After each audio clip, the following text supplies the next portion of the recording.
everyone. How are you all? I hope you all are very good. Welcome to the very first session of Science Class 7, Chapter number 1, that is about nutrition in plants. The students, as we all know, that plants are the only living organism which can prepare their own food with the help of a process known as photosynthesis. So now today we will have a discussion in a very detailed manner about this nutrition mode and the process of photosynthesis. Right? Let's start the chapter. How do you feel if you do not get food for a day or two? You may feel exhausted and weak. Think of a young child who is deprived of food for a few days. Will the child survive and grow? The answer is no. So all living beings need food to survive. Food provides the essential raw materials that our body needs to grow and stay healthy. Basically, what they say is the food is necessary for every living being to grow, to be healthy, to survive, to get energy. Alright? So without food के कोई भी person survive नहीं कर सकता because food ही वो substance है जिसके through सभी रॉ मटेरियल्स या एसेंशियल रॉ मटेरियल्स हमारी बॉडी को मिलते हैं हमारी बॉडी की अच्छी ग्रोथ के लिए हेल्दी रखने के लिए एंड हमारे सर्वाइवल। तो बेसिकली फूड क्या क्या करता है? First of all food provides energy for various metabolic activities. अलग अलग के मेटाबॉलिक एक्टिविटीज है।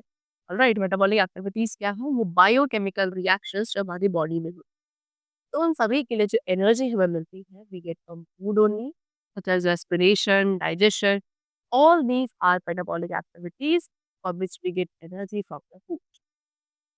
सेकेंडली फूड हमारी बॉडी की ग्रोथ पे आज जो हमारी बॉडी के बॉर्न आउट इश्यूज है उनको रिपेयर करने के लिए रिक्वायर्ड। एंड थर्ड, फूड हमें डेफिशिएंसी डिजीजेस से भी प्रोटेक्ट करता है।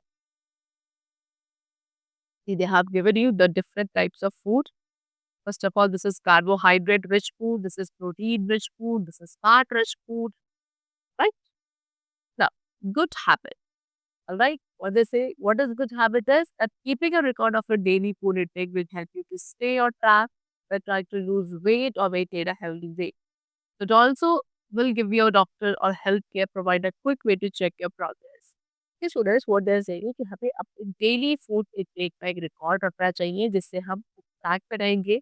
राइट, जब भी हमारा वेट अगर बहुत ज़्यादा बढ़ रहा है या आप वेट ज़्यादा लूज कर रहे हैं तो उस चीज़ का एक रिकॉर्ड जो है वो हमारे डेली फूड इंटेक के चार्ट से हमें मिल सकता है। Right, now next is what the topic is nutrition. So we have learned in earlier classes that food provides us energy to work. What they say, जैसे कि हमने पहले भी डिस्कस किया है, फूड हमें एनर्जी प्रोवाइड करता है वर्क के लिए, टू ग्रो एंड ऑल्सो हमें एक रेजिस्टेंस प्रोवाइड करता है अगेंस्ट डिजीज। फूड के अंदर उसके डिफरेंट कंपोनेंट्स होते हैं जो एडिक्वेट क्वांटिटी में हमें मिलने चाहिए एंड वो हमारी बॉडी की proper growth and good health के लिए important. Alright. So the process by which organisms obtain and utilize food for their growth and development from the environment is called nutrition. एक ऐसा प्रोसेस उसके through organism अपनी body की growth and development के लिए food को obtain करते हैं और यूटिलाइज करते हैं अपने एनवायरनमेंट में से। That is known as nutrition. Right, तो मोड्स ऑफ न्यूट्रिशन तो डिपेंडेंट करता है कि आप किस तरीके से फूड का इंटेक करते हैं। इस बेसिस पर न्यूट्रिशन आपके टू टाइप्स का होता है, टू ब्रॉड टाइप्स में डिवाइड किया जाता है, that is autotrophic nutrition and the other is heterotrophic nutrition. First of all we have autotrophic nutrition जहाँ पे ऑटोस का बेस होता है सेल्फ एंड ट्रॉफिक का बेस होता है food.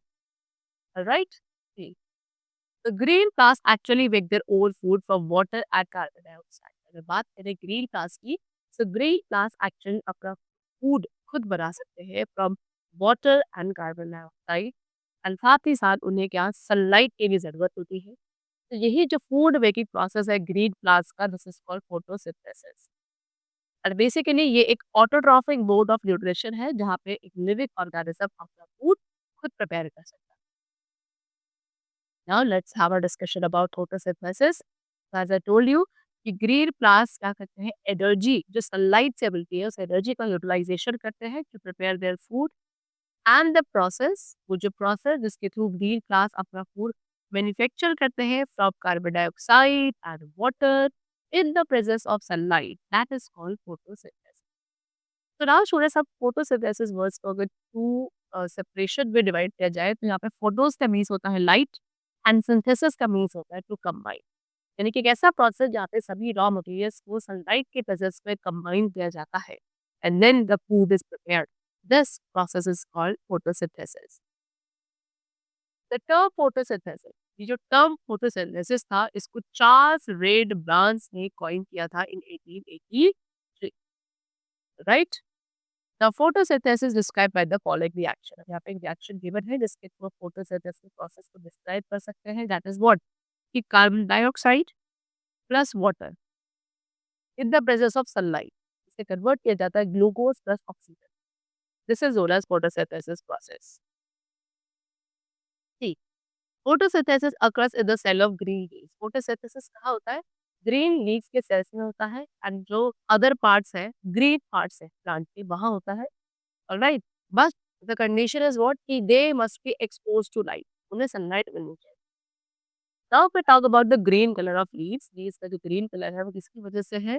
Due to the presence of green pigment. एक green coloured pigment है जिसको आप कहते हैं क्लोरोफिल। तो इसी के प्रेजेंस की वजह से लीव्स का कलर ग्रीन होता है। As you can see, this is what? This is flat, broad part of the leaf. ये जो flat, broad part है लीफ का, this is called leaf blade. And जो ये वेन है जो बिल्कुल सेंटर में से जाती है लीफ के, इसे कहा जाता है मिड रिब और मेन वेन। एंड इसके अलावा सेवरल साइड वेन्स भी हैं जो इस मेन वेन से अराइज होती है, right. These are known as what? Side vein. And जो मेन फंक्शन है इन वेन्स का वो क्या है? लीव्स के अंदर वाटर एंड मिनरल्स को ट्रांसपोर्ट करना फ्रॉम द स्टेम्स, स्टेम से लीफ तक वाटर एंड मिनरल्स को लेकर जाना is function of these veins, right. Now next is what? See, ask your science teacher to to arrange for a microscope under which various sections of the leaf can be seen. तो आप अपने school में teacher से कहिए कि आपके लिए एक माइक्रोस्कोप का अरेंज किया जाए और इस माइक्रोस्कोप के थ्रू आप लीफ की वेरियस सेक्शन को बहुत इजीली देख पाएंगे। व्हाट यू विल ऑब्जर्व, कि अगर आप उन लीफ को ऑब्जर्व करते हैं माइक्रोस्कोप के थ्रू तो आप न्यूमरस ग्रीन सेल्स को देखेंगे इसके, यानी कि बहुत सारे ग्रीन कलर के सेल्स होंगे जिनकी ओपनिंग्स होंगी एंड वे ओपनिंग्स को कहा जाएगा स्टोमेटा। स्टोमेटा क्या करता है? स्टोमेटा हेल्प करता है लीफ को to take in carbon dioxide, क्योंकि कार्बन डाइऑक्साइड को इनटेक करने के लिए and oxygen and water vapour को रिमूव करने के लिए these stomata pores only helps the green plant. These are what? These are stomata. The working of stomata, stomata की वर्किंग के बारे में बात करें तो ईच स्टोमेटा, हर एक स्टोमेटा में दो गार्ड सेल्स होते हैं। गार्ड सेल्स आपके बीन शेप्ड होते हैं एंड भी रिस्पॉन्सिबल है स्टोमेटा की ओपनिंग एंड क्लोजिंग को रेगुलेट करने के, राइट। तो when guard cells absorb water, जब गार्ड सेल्स वाटर एब्जॉर्ब करते हैं, ये स्वेल हो जाते हैं and then their stomata open, stomata open हो जाता है। एंड जब गार्ड सेल्स वाटर लूज करेंगे तो वो रिलैक्स करेंगे and stomata will be close. This is the close stomata, this is the open stomata. Gases, इसके अलावा जो गैसेस है oxygen, carbon dioxide, water vapour, ये सभी लीफ के अंदर एंटर और एग्जिट जो करते हैं that is possible through stomata. After that during the day, day time पे स्टोमेटा जो है लीफ के अंदर वो ओपन होते हैं एंड नाइट टाइम पे स्टोमेटा यूजुअली क्लोज हो जाते हैं एंड इसके साथ साथ लीफ के थ्रू जो गैस का एस्केप आउट है वो बहुत कम हो पाता है। Now next is factors that influence photosynthesis. कौन-कौन से factors है जो photosynthesis को influence करते हैं? Number 1 is light. तो रेट ऑफ फोटोसिंथेसिस, फोटोसिंथेसिस का जो रेट है वो डायरेक्टली लाइट की इंटेंसिटी के ऊपर डिपेंड है। तो बेसिकली फोटोसिंथेसिस बहुत सारे फैक्टर्स, इनफैक्ट एनवायरमेंटल फैक्टर्स के थ्रू अफेक्ट होता है। तो है कि सबसे पहले आपका सनलाइट है, राइट। एंड सनलाइट क्या करती है? Sunlight is very necessary for the process to take place and photosynthesis rate directly sunlight की इंटेंसिटी के ऊपर depend. Second is carbon dioxide. So high carbon dioxide, अगर बहुत ज़्यादा कार्बन डाइऑक्साइड का कॉन्सेंट्रेशन होता है उससे भी फोटोसिंथेसिस का जो रेट है वो एक्सटेंड हो जाता है to a certain level, right. Then next what is required? Water. Water भी क्या है? वाटर भी एक अनदर इम्पॉर्टेंट रिक्वायरमेंट है फोटोसिंथेसिस प्रोसेस के लिए। Then next is chlorophyll. Chlorophyll भी बहुत इंपॉर्टेंट है फोटोसिंथेसिस के लिए बिकॉज ये क्या करता है, सनलाइट को ट्रैप करने में help, right. Next is heterotrophic nutrition. बात करते हैं दूसरे मोड ऑफ न्यूट्रिशन की विच इज हेट्रोट्रॉपिक। तो ऑल एनिमल्स, जितने भी एनिमल्स हैं इंक्लूडिंग ह्यूमन बीइंग, मेल, उसके साथ साथ non green plants, they can not make food. ये अपना फूड खुद तैयार नहीं कर सकते। ये डायरेक्टली और इनडायरेक्टली ग्रीन प्लांट्स के ऊपर डिपेंडेंट है फॉर देयर न्यूट्रिशन। तो द ऑर्गेनिज्म, वो सारे ऑर्गेनिज्म जो कि अदर ऑर्गेनिज्म के ऊपर डिपेंडेंट है for their food, they are called heterotrophs. इन्हें क्या कहा जाता है, हेट्रोट्रॉप्स कहा जाता है। और इनके अंदर जो मोड ऑफ न्यूट्रिशन ये चलता है, this is known as heterotrophic nutrition, right. Now on the basis of the feeding habits, अब इनकी फीडिंग हैबिट्स के बेसिस पे भी हेट्रोट्रॉपिक न्यूट्रिशन को फर्दर क्लासिफाई किया जाता है। Number one is heterotrophic nutrition. You must have seen, आपने क्या एक वाइट कॉटन ग्रोथ जो है अपने वेट लेदर शूज के ऊपर या बेल्ट्स के ऊपर बहुत कॉमनली ऑब्जर्व किया होगा, स्पेशली जब वो रेनी डेज के दौरान वेट हो जाता है। तो basically student, what is it, this is a fungal growth. And fungus जो है क्या करता है, उन सब्सटेंसेस के ऊपर ग्रो करता है, फीड करता है, जो कि एक कभी ना कभी किसी लिविंग ऑर्गेनिज्म का पार्ट रहे हो, such as stored food, wood, leather, rotted plant products, right. कुछ एग्जांपल्स यहाँ पे गिवन है, that is bacteria, mushroom, yeast, bread mould etcetera. और वो सभी ऑर्गेनिज्म जो अपना फूड किसी डेड रॉटन ऑर्गेनिज्म से डिराइव करते हैं, they are called saprotrophs. Next mode of nutrition is parasitic nutrition. See, have you ever been bitten by a head louse और बेड बग? क्या आपको कभी किसी हेड लाउज या बीड बग ने बाइट किया है? या फिर आपने कभी सुन के और सुना है कि उनके बॉडी के अंदर वॉर्म्स हैं, राइट। तो ये ऑर्गेनिज्म जो किसी भी अदर लिविंग ऑर्गेनिज्म की बॉडी के ऊपर या उसकी बॉडी के अंदर रहते हैं अपने फूड को ड्राइव करने के लिए, ऐसे ऑर्गेनिजम्स को students what we call parasite, alright. And ये मोड ऑफ न्यूट्रिशन कहलाता है parasitic. Bed bug, head louse, leech, ये हमेशा बॉडी के बाहर रहते हैं। एंड कुछ बैक्टीरिया एंड वर्म्स हैं जैसे कि केप वर्म, राउंड वर्म, ये बॉडी के अंदर। डॉडर प्लांट, दैट इज अमारबेल, ये भी एक पैरासाइट है जो कि ग्रीन प्लांट्स के ऊपर सर्वाइव करता है।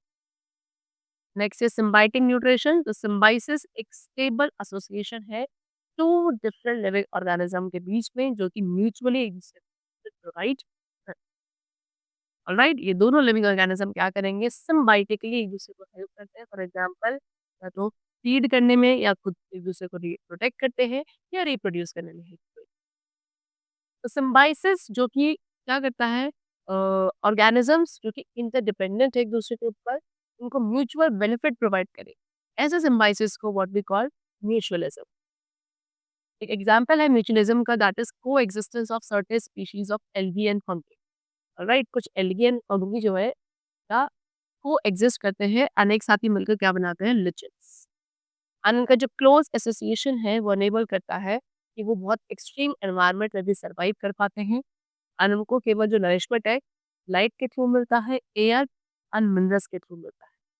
लिविंग सेपरेटली, वैसे तो सेपरेटली लेते हैं, लेकिन अगर जब सेपरेटली रहेंगे, एल्गी एंड फंगाई जो है ऐसी कंडीशन में सर्वाइव नहीं कर पाते जितना बेटरली वो सिम्बायोटिक रिलेशनशिप में सर्वाइव कर लेते। Alright, next we have what, insectivorous nutrition. See students, have you ever heard of meat eating plants? क्या आपने कभी कोई मीट ईटिंग प्लांट्स के बारे में सुना है? Yes, meat eating plants I am telling. तो ये ऐसे प्लांट्स हैं जो कि छोटे छोटे इंसेक्ट्स के ऊपर फीड करते हैं। तो इनसे instead of actually eating insects, तो मतलब एक्चुअल में ये इंसेक्ट्स खाने की जगह ये प्लांट्स उन्हें क्या करते हैं, पहले अलग अलग तरीकों से इन इंसेक्ट्स को ट्रैप करते हैं, डिपेंडिंग वो किस टाइप का प्लांट है। एंड इन्हीं इंसेक्ट ईटिंग प्लांट्स को what we call insectivorous plant. It is believe, ये माना जाता है कि इन प्लांट्स को सफिशिएंट नाइट्रोजन नहीं मिलता और इसीलिए इंसेक्ट्स को खा के ये अपनी बॉडी के अंदर नाइट्रोजन की सप्लाई को फुलफिल करते हैं। You can see this is pitcher plant, Venus flytrap, sundew plant and bladder worm. All these are the examples of insectivorous. All right. That's all for the chapter. It's completed. And these were the what modes of nutrition which takes place in plants for getting food, energy, for their further survival. That's all. Let's meet in the next session. Till then, keep going well and thanks.